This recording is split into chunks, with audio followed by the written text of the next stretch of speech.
ये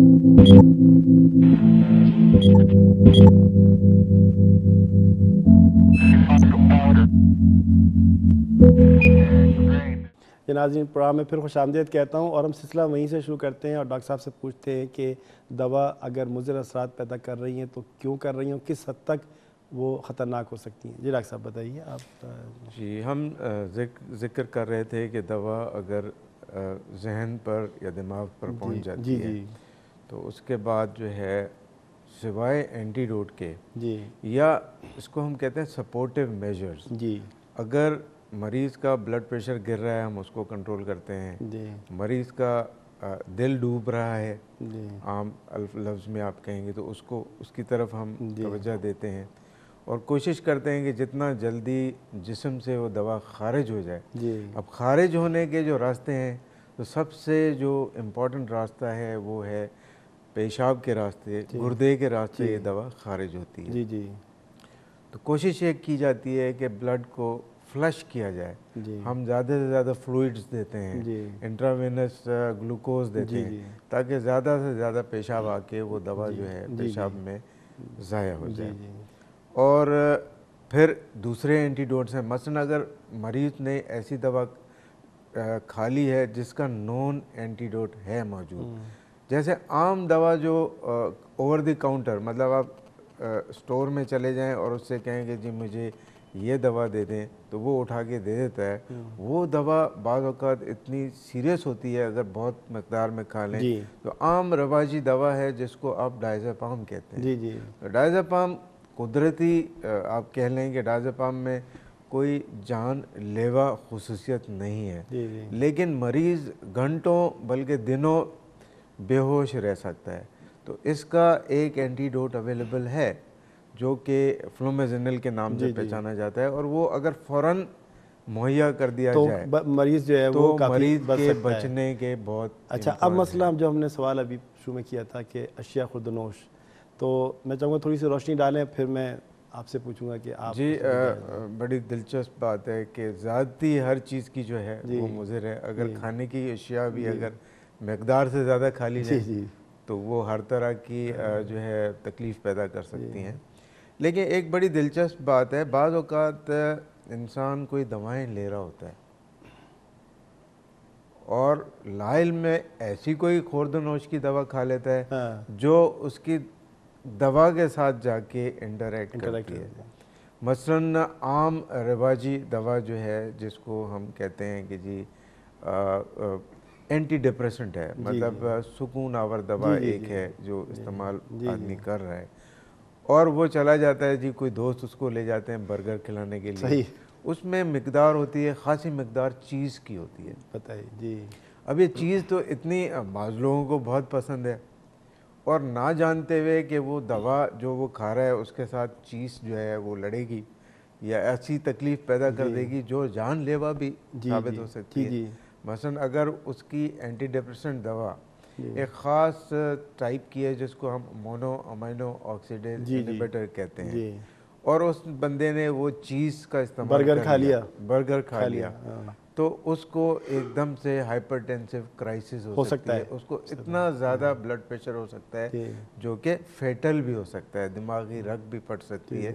तो इन चीज़ों की हिदायत अक्सर डॉक्टर्स पहले ही अपने मरीज़ों को दे देते हैं, लेकिन ना जाने में खाने पीने की अशिया का आपने जिक्र किया वो आमतौर पर तो तकलीफ़ पैदा नहीं कर रही, लेकिन अगर कोई आदमी दवा खा रहा है उसके साथ।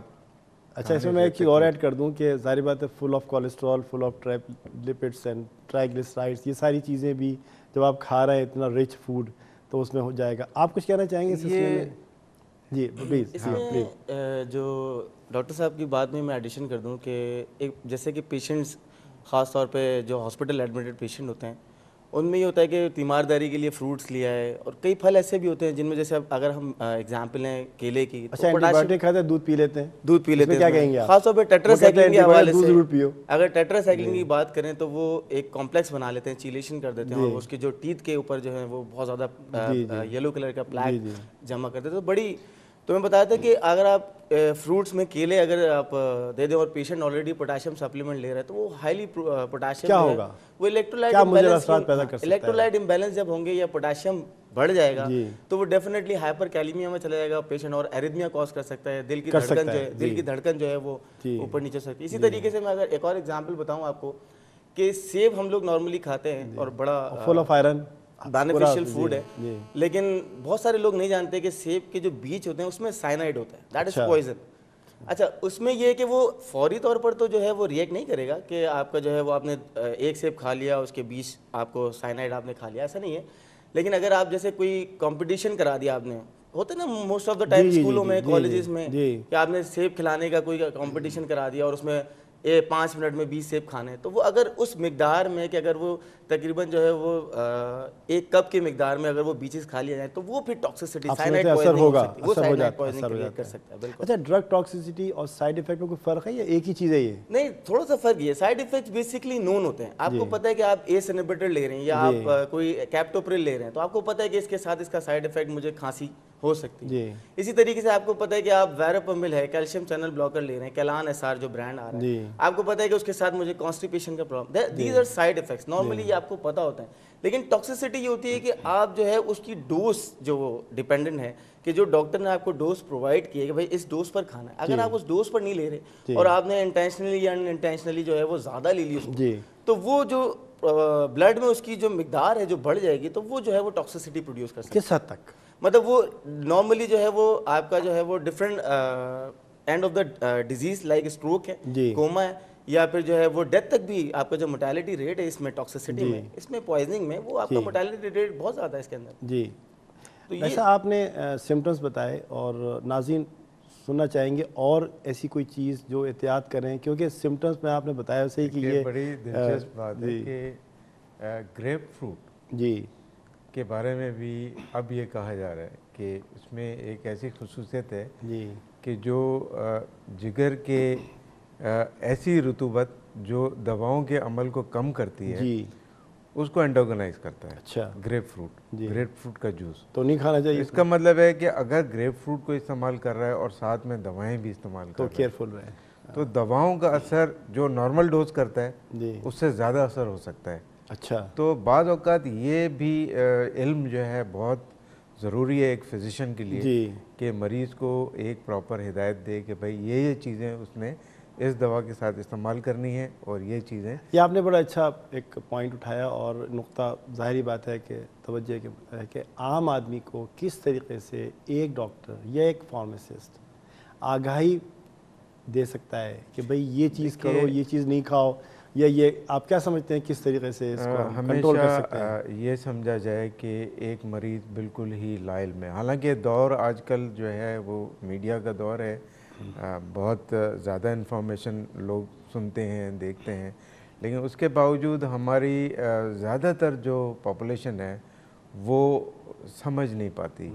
तो डॉक्टर का ये फ़र्ज़ है कि वो हर वो बात मरीज़, मसलन एक दवा है वो खाने से पेशाब का रंग लाल हो जाता है, अगर डॉक्टर ने मरीज़ को नहीं बताया कि ऐसा होगा तो दूसरे दिन या शाम को ही वो मरीज़ वापस आ जाएगा कि मेरे पेशाब में खून आ रहा है। तो सबसे ज़रूरी है कि डॉक्टर ऐसी जो अलामात हैं वो ज़रूर पेशेंट को बताएं कि जी इस तरह से भी ये हो सकता है। क्या ये जानलेवा साबित हो सकती है अगर मुज़र असरात बहुत ज़्यादा बढ़ जाएं ब्लड के अंदर? जी हाँ, ये अगर ये डिपेंड करता है कि कितनी मिकदार में दवा जिस्म में चली गई है।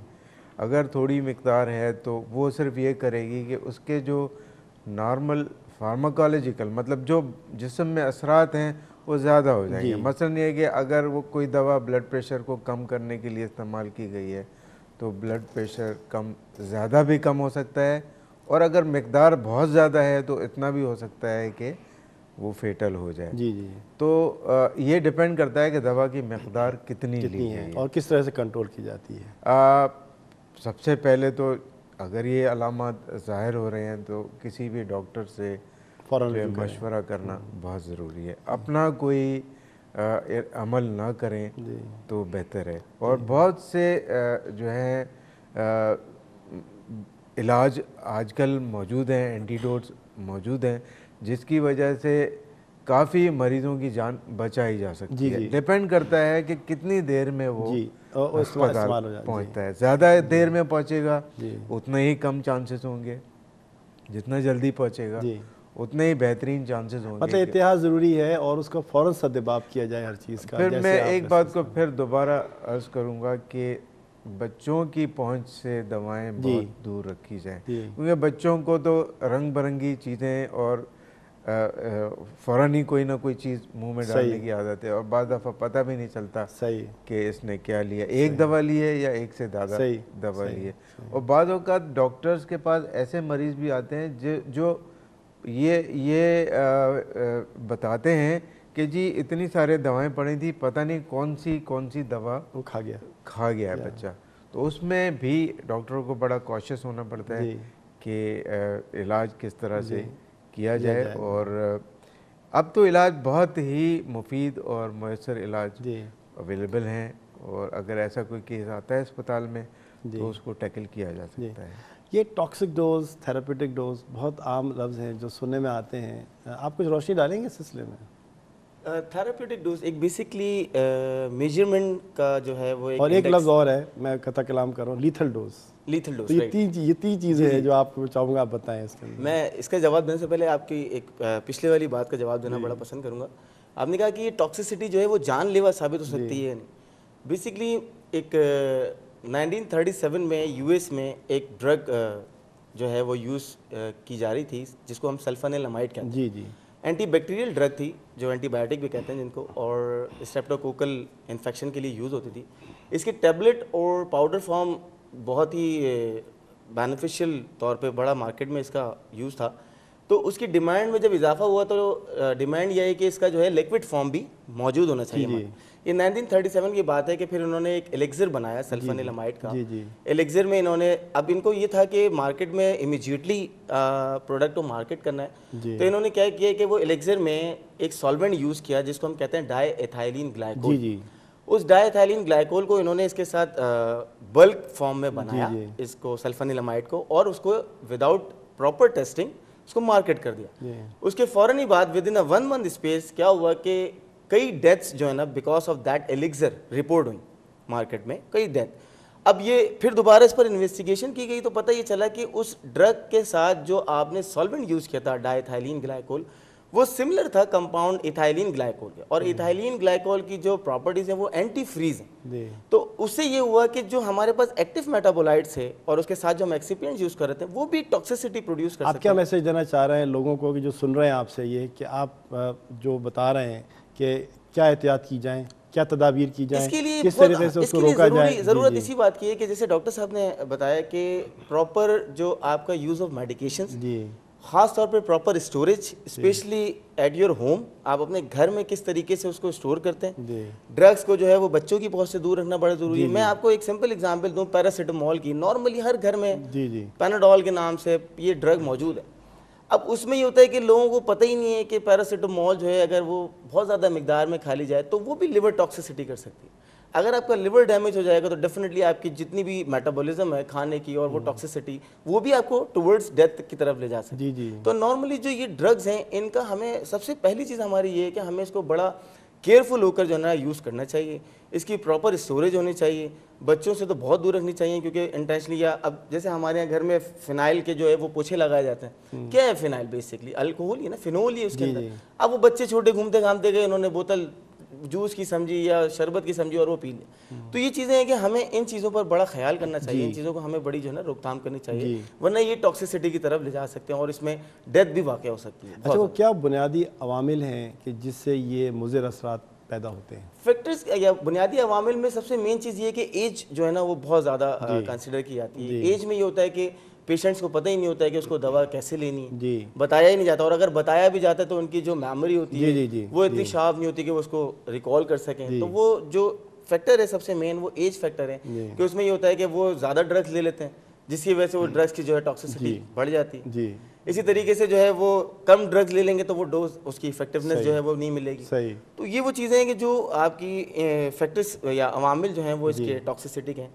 थेरेप्यूटिक इंडेक्स या डोज इंडेक्स की मैं बात करूँ तो एक पूरा एक आपने रेशियो बनाया हुआ है उसको कि एक पर्टिकुलर ड्रग है या एक पर्टिकुलर दवा है, उसका एक हद तक जो है थेरेप्यूटिक इफेक्ट होता है। जो उसकी जो एफिकेसी है, जो उसका फ़ायदा है जो उसके फ़वायद हैं वो एक हद तक, एक लिमिट तक उन्होंने बनाया कि ये इस हद तक जाकर अपना थेरापेटिक इफेक्ट देंगी। जी जी। उससे ऊपर अगर वो जाती है तो वो फिर टॉक्सिक डोज में चली जाती है। जी। टॉक्सिक डोज में ये होता है कि वो टॉक्सिसिटी आपकी आ जाती है, और टॉक्सिसिटी में ये होता है कि फिर आप उसको कंट्रोल करते हैं, फिर डिफरेंट सिम्टम्स आ जाते हैं पेशेंट के जी अंदर। जी।